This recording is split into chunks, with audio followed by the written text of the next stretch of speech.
आज share market में जो रैली दिखी है उसको देखकर आप इतना तो समझ गए होंगे कि मार्केट को अब लोकसभा चुनाव के नतीजों का कोई डर नहीं है। तो फिर स्टॉक मार्केट के लिए अगला ट्रिगर क्या है, आज हम इसी ट्रिगर की बात करेंगे और साथ ही ऐसे 4 शेयरों के बारे में बताएंगे जो आने वाले दिनों में आपके लिए काम के साबित हो सकते हैं। इससे पहले हम इस पर आगे बात करें, क्या आप गेस कर सकते हैं कि शेयर मार्केट के लिए अगला ट्रिगर क्या है? आप ये पहले कमेंट करके बता दें ताकि पता चले कि आपने सही जवाब दिया है या नहीं। चलिए अब इसका सही जवाब भी हम बता देते हैं। लोकसभा चुनाव के नतीजों के बाद मार्केट की नजर अब मॉनसून पर होंगी। ब्रोकरेज फर्म एंटिक ने अपनी रिपोर्ट में इसका जिक्र किया है। इस रिपोर्ट के मुताबिक मौसम विभाग ने 2024 में मॉनसून की बारिश सामान्य से बेहतर रहने की उम्मीद जताई है। उत्तर और पूर्वोत्तर के कुछ इलाकों को छोड़ दे तो पूरे देश में इस साल मॉनसून की अच्छी बारिश होने वाली है। इससे महंगाई दर घटेगी और साथ ही इकोनॉमिक ग्रोथ को भी सपोर्ट मिलेगा। अच्छे मॉनसून का असर bank, capital goods, auto, infrastructure और होटल सेक्टर के शेयरों पे पड़ सकता है। अगर आपको भी बैंकिंग स्टॉक्स पसंद हैं तो IIFL की रिपोर्ट जरूर पढ़िए और इस रिपोर्ट के मुताबिक ही बैंकिंग स्टॉक में इन्वेस्ट करें, क्योंकि रिपोर्ट में ये कहा गया है कि बैंकों की लोन ग्रोथ इस साल थोड़ी सुस्त रह सकती है, यानी कि करीब 13% के आसपास रह सकती है। रिपोर्ट की माने तो प्राइवेट बैंक छोटे शहरों और गाँव में बेहतर प्रदर्शन कर रहे हैं, जिसका असर सरकारी बैंकों पर पड़ रहा है और पिछले कुछ समय में सरकारी बैंकों का डिपॉजिट का मार्केट शेयर भी लगातार घटता जा रहा है। अब हम उन 4 शेयरों के बारे में जान लेते हैं जिन्हें मॉनसून का फायदा मिल भी सकता है, लेकिन हम इन शेयरों के बारे में कुछ पॉजिटिव और नेगेटिव थॉट बताएंगे और फैसला आपको खुद करना है कि आप इनमें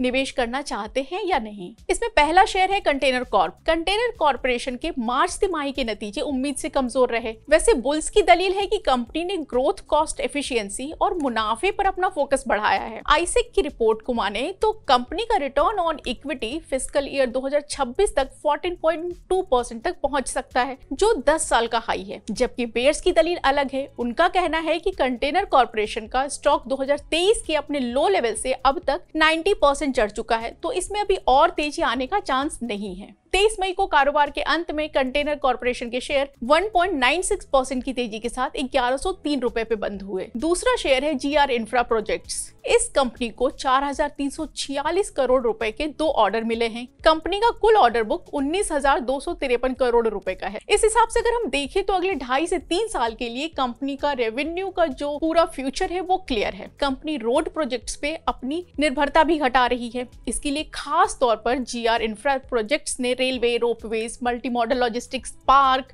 और पावर ट्रांसमिशन सेक्टर पे अपना फोकस बढ़ाया है। जबकि बेयर्स की दलील ये है कि GR इंफ्रा प्रोजेक्ट्स के मैनेजमेंट ने रेवेन्यू में कमी का अनुमान जताया है। एक्सिस सिक्योरिटीज ने अपनी रिपोर्ट में नए ऑर्डर्स को लेकर भी चिंता जताई है। तो अगर आप इस शेयर के बारे में सोच रहे हैं तो एक बार फिर ये रिपोर्ट पढ़ लीजिएगा और फिर निवेश कीजिएगा। तीसरी कंपनी है BHEL। इस सरकारी कंपनी की चौथी तिमाही के नतीजे उम्मीद से कम रहे। रेवेन्यू फ्लैट रहा और नेट प्रॉफिट में कमी आई। JM फाइनेंशियल ने अपनी रिपोर्ट में कहा है कि कंपनी को नए प्रोजेक्ट्स मिलते रहेंगे और कंपनी का ऑर्डर बुक भी अच्छा है। इससे दिसंबर तिमाही में ग्रोथ नजर आ सकती है।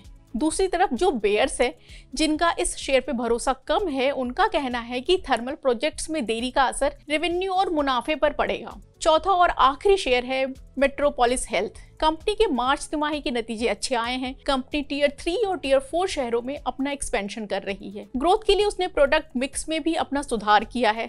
इसका असर वॉल्यूम और रेवेन्यू ग्रोथ पे साफ नजर आएगा। जबकि बेयर्स का कहना है कि इस सेक्टर में कंपटीशन लगातार बढ़ रहा है। ऑफलाइन चैनल में न्यू एज प्लेयर्स की एंट्री हुई है। हालांकि इस सेक्टर में प्राइस वॉर घटा है, लेकिन ऑनलाइन कंपटीशन बढ़ने का असर रेडियोलॉजी के मुकाबले पैथोलॉजी पे ज्यादा नजर आएगा। हमने आपको इन 4 शेयरों के बारे में पॉजिटिव और नेगेटिव चीजें बताई हैं, तो आप सोच समझकर फैसला कीजिएगा।